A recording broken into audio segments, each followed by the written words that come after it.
C'était bon le chocolat aussi.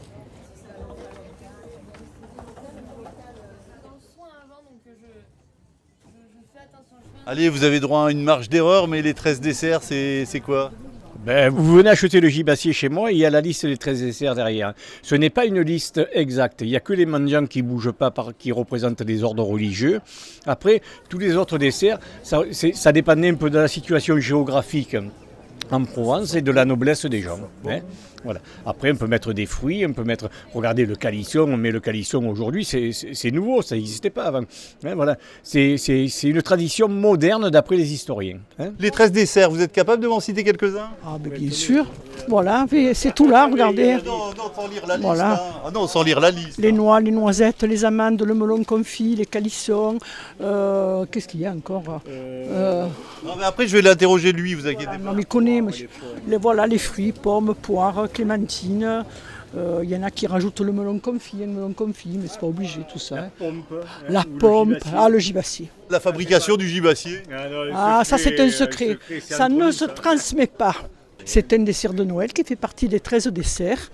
Voilà, et c'est un incontournable, surtout quand on est du métier, un incontournable. Vous étiez boulangère? Oui. Ah ouais. Étant donné que mon père était boulanger-pâtissier sur Aix, mon mari est pâtissier, donc nous sommes dans le C'était quoi sa spécialité? gâteau des rois. Et la recette, on ne la connaît pas. Il n'a jamais transmise. Elle est partie avec lui. Voilà.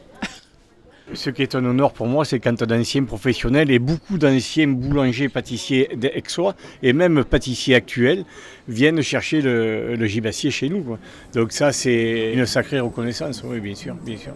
Ben, eux, ils le connaissent, ils le fabriquaient aussi. Et vu que les vieux sont partis, les vieilles pâtisseries sont parties, les vieilles boulangeries ont fermé, nous, on a récupéré un peu la clientèle de tout le monde et nous restons les seuls maintenant. Et puis on a pris tellement d'avance sur tout le monde que nous devenons les spécialistes de ce produit, quoi.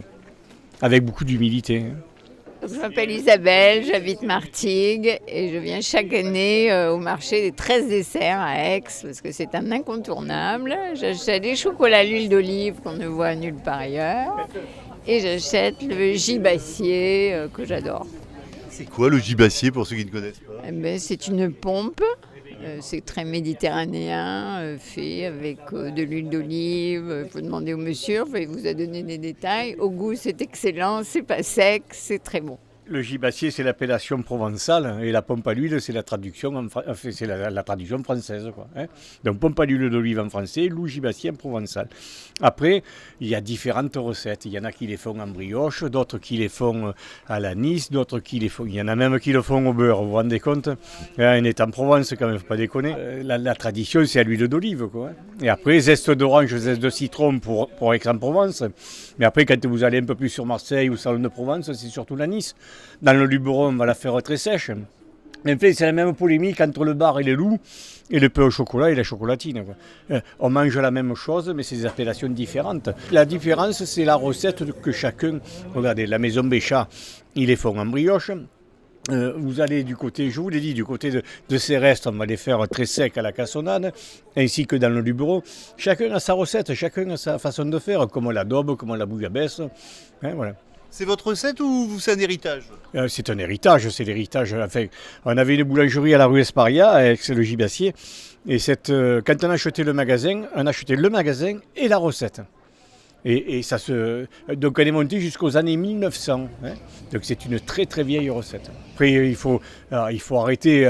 Les gens ils disent que je fais le meilleur, mais mes confrères c'est pas des couillons non plus. Tout le monde travaille avec son cœur et sa générosité. Après nous on est devenus spécialistes parce que les gens viennent chez nous et notre recette plaît énormément à Aix-en-Provence, quoi. Mais même de partout. Là j'ai une anecdote.